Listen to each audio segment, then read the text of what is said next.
high-profile CEO Sam Henderson began Henderson Maxwell about 9 years ago.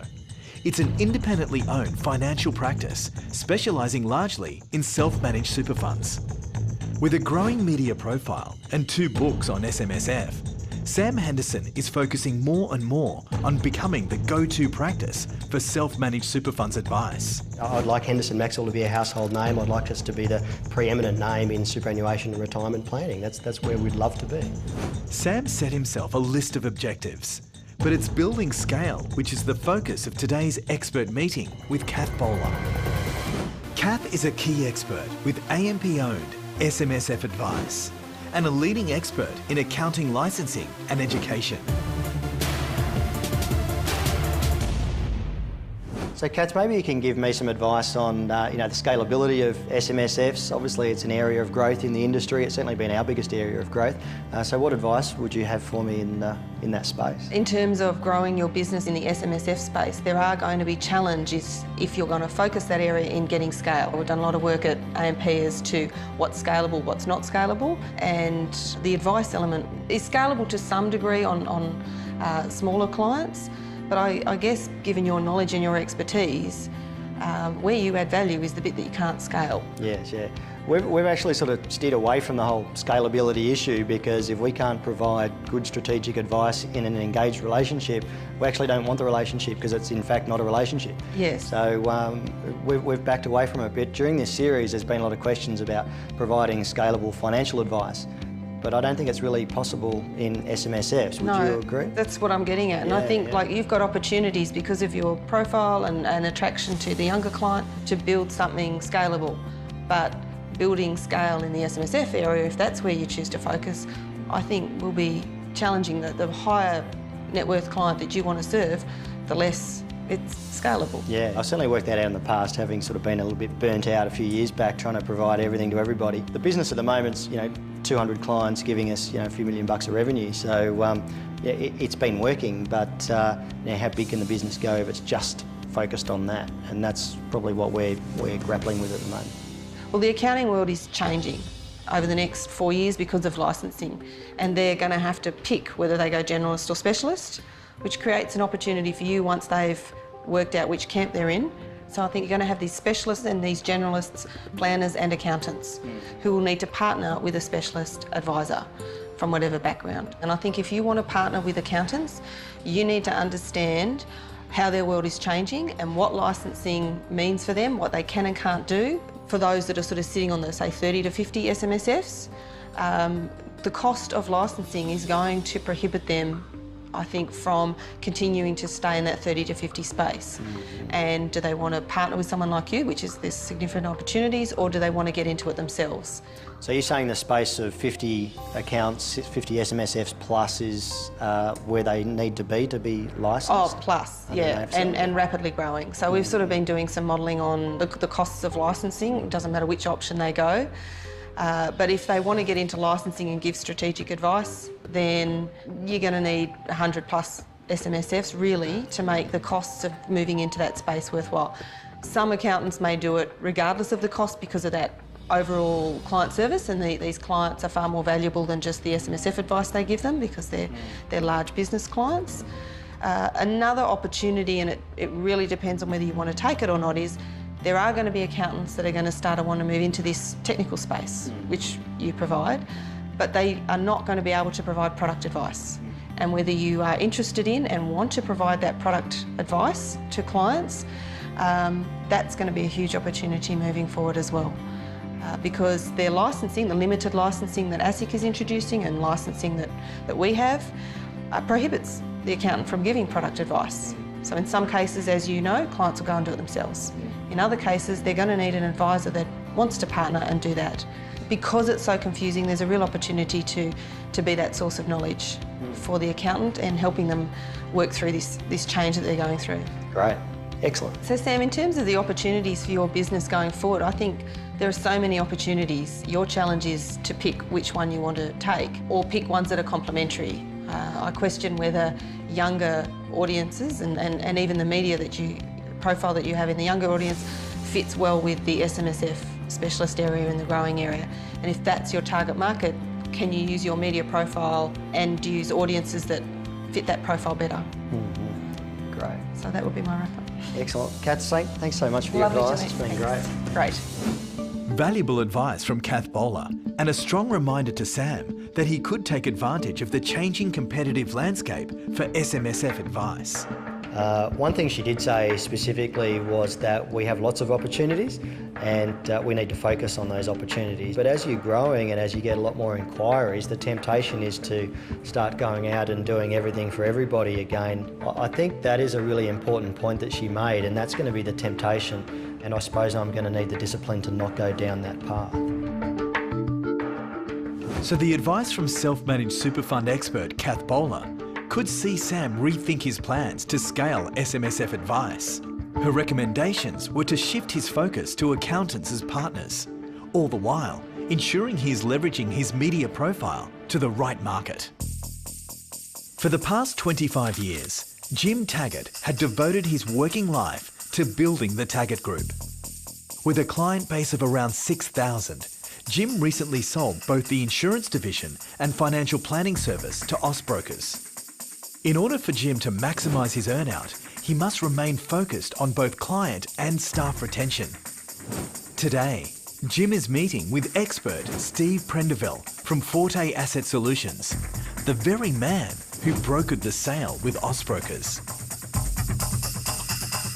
Mate, we're 4 months in, 1/3 through the contract. How's it going? Well, I must say, it's been absolutely a fantastic journey. It's got its challenges, and I'll explain a couple of those in a moment. I was looking at some figures, actually, particularly on the life side. As most people know, we had 2 licences, one on the general insurance brokerage, one on the life insurance brokerage as well. So 2 AFSL licences, as you know, Steve. Yep.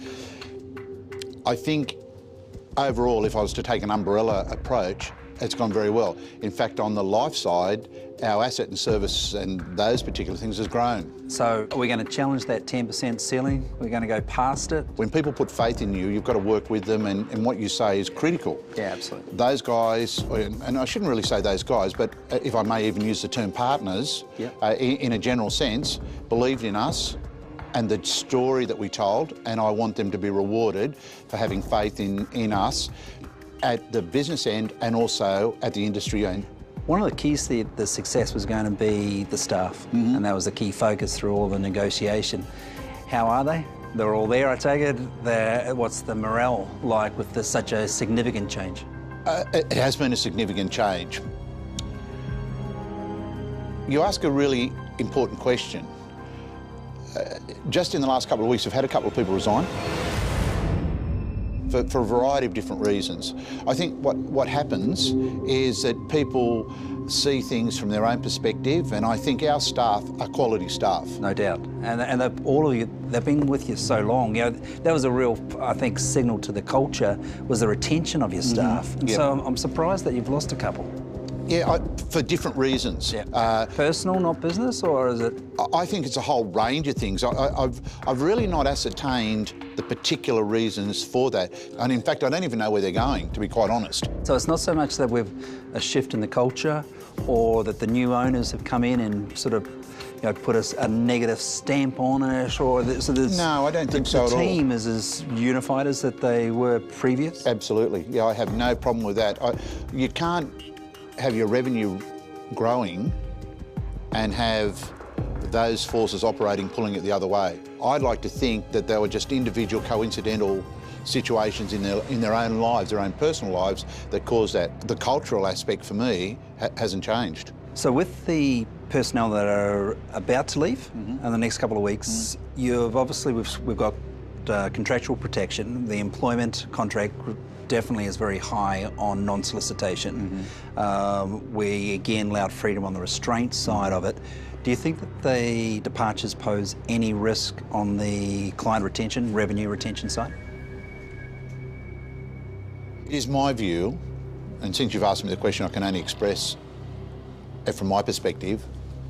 I think the clients will still stay with Taggart Austbrokers. I can't see why they may get up and leave for the sake of leaving what we've put in place, because I don't think anything's changed in our world, in our environment, that would cause dislocation and concern. That, from the client's point of view. They had a relationship with the staff, there's no question about that, but that, to me, was positioned within the fundamental framework of the vision and philosophy of Taggart's and Austbrokers. Okay. It's about making it really clear that the client is paramount. And how's the team? Are they still looking to you, or do they start to look to Michael?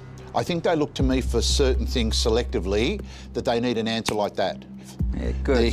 They're his staff, and I need to respect that. Yep. And for those, if you ask any of our staff, I always say, ask the boss. So I've made it very clear that Michael is the boss, and I work for him. You've just gone on a holiday. Does it feel like you can retire, or at least pull back? And do you think that you'll continue to be associated with that business beyond the 12 months? At the moment, lots of things have come my way in a variety of different things. Hopefully, maybe teaching at the university more. Another one that's always attracted you was the mentoring and coaching. Well, one of the things that I would perhaps like to do is maybe take on a role where I mentor 5 or 6 advisors and help them grow and to fit them into the process of developing the financial planning in terms of Austbrokers and so on. So that's something privately I'd like to do. Whether that's available or not, I'm not quite sure. But I've never not taken a phone call when clients ring now. I've never said, oh, look, sorry, I don't own the business if there's a problem. Yeah. That's just not how I operate. I never will. No. And so to come back, I've been really delighted. We've not lost one client, Steve. Mate, well done. Thanks, mate. I really appreciated you being part of our journey. Mate, very welcome. Very welcome. Thanks. Cheers. He may have lost some staff, but Jim hasn't lost one client. Still, there are plenty of hurdles. I think the greatest challenge Jim's going to have is letting go. He's been extremely motivated, obviously, for this 12-month period, but it's just not in Jim's character to coast. Steve Prendeville, who brokered Jim's deal, has highlighted the importance of advisor contracts, closing as many loopholes as possible for future client relationships, along with a clear communication to staff that corporate responsibility has shifted. During his No More Practice journey, Sam Henderson has always made it all too clear that the banks are not a part of his growth plans. We want to eradicate debt altogether. I don't want to be answering or talking to bankers at all, and I want to be growing organically in this business in a very profitable way.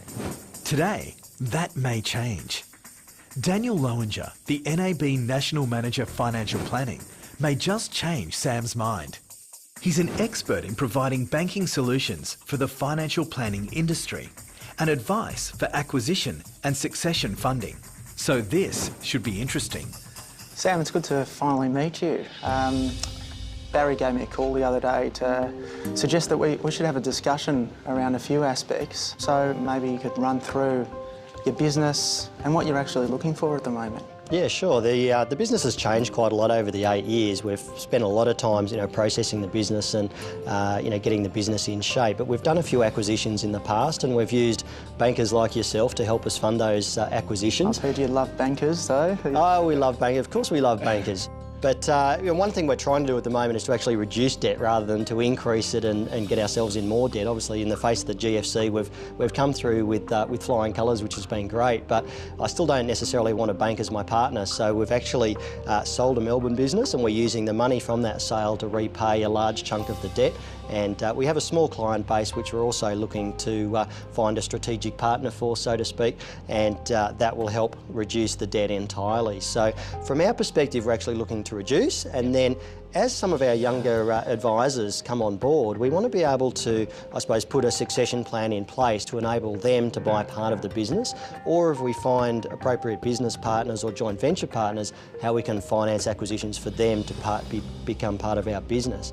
Because one of the biggest problems, I suppose, in having a reasonable size financial planning firm is it's a relatively valuable asset, but a lot of the young guys can't afford it. No, they can't afford a house, let alone a business. Yeah, well, and that's it. We see a lot of that where you've got young advisors who are coming in through the ranks, and often they actually don't want to take on a big chunk of debt to finance themselves in. There are actually ways to be able to do that. in a meaningful way for you, but it probably really depends on what your ultimate goal is and what you're actually looking for at this point in time. Well, again, the strategy right now is for consolidation to reduce or eliminate debt. So for where we stand today, yeah, that's the idea. But we're growing organically quite strongly. We do get a lot of inquiries from people that do need advice, and we do take a pure fee-for-service approach to those clients that don't necessarily have $500,000 or $1 million or $2 million. So we have put together a service proposition for those clients, literally on a fee-for-service basis, where they'll pay us a few $100s a month for ongoing advice that's tax deductible, etc. So there's certainly a proposition for a younger advisor to come in and help manage those clients. Okay. Now on the topic of advisors looking to potentially buy in to the practice over a period of time, have you got anyone in mind at the moment? We have a couple of advisors in the business that would suit that profile. Youngish advisors or ones that... Yeah, usually youngish, early 30s, Yep. Usually mortgaged to the hilt with their own Yep. house, and Yep. that they might have an investment property and they've been advising for 5 or 10 years. So Okay. they've got the background, they've got the education, Yep. But they probably don't have the cash. And probably expressed interest in potentially Expressed buying interest, something? absolutely. Yep. Okay, because everyone is interested to a certain level in getting their own business, and effectively what you're trying to do is bring on some further equity partners and share the load really across a number of people. Now, there are ways to finance that, but it does mean actually gearing up that business again to help them achieve their ultimate goals. But as part of them achieving their goals, you're also achieving your goals as part of your succession plan.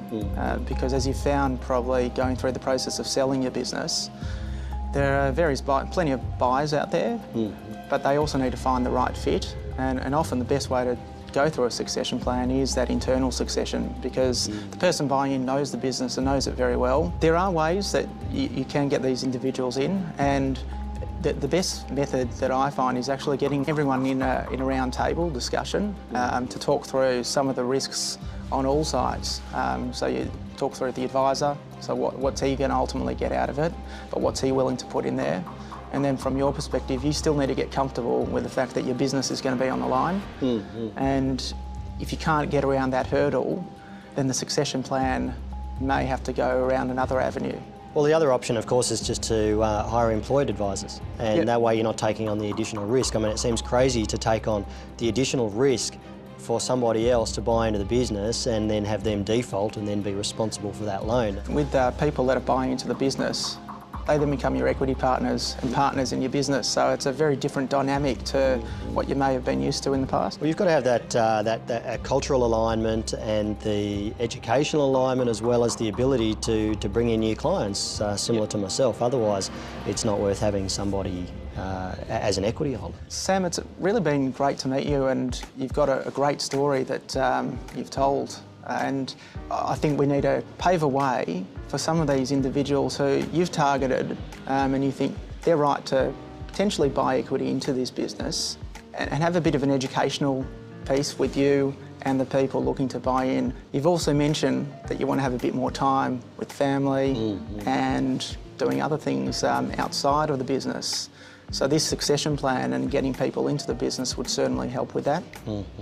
It's just a matter of getting my head around whether that's equity partners or whether we go down the franchising and look at all the different risks and roles that people play in that. And well, I have an aversion to risk, so any way we can reduce that's really important. But mate, thanks so much for that. Yeah, that no was problem. Fantastic, and appreciate great to meet you as well. Yeah, cheers. Sam is truly buoyed by his meeting with Daniel, his ideas on equity partners and keeping skin in the game. And so the key messages from Daniel Lowinger relate largely to the focus on Sam's preparation on the equity buy-ins, ideally from those already within the business. This way, Sam can retain some control. Next time on No More Practice, two industry veterans come together as one in the final mentor meeting ahead of Judgment Day. Jim, for Judgment Day, I'd like to wish you well. Thank you, Pat. My man, Super Sam, is going to be hard to beat, let me tell you. Has Sam made a decision whether to buy, sell or franchise? You're suggesting that we may have a franchisable model. One thing I don't like about it, of course, is the amount of risk involved in monitoring so many different businesses. And just what is Jim Taggart celebrating ahead of the final sale? It's quite interesting. Opportunity sometimes finds you. even when you're not looking for it. Congratulations, fantastic. Thank you. Well done.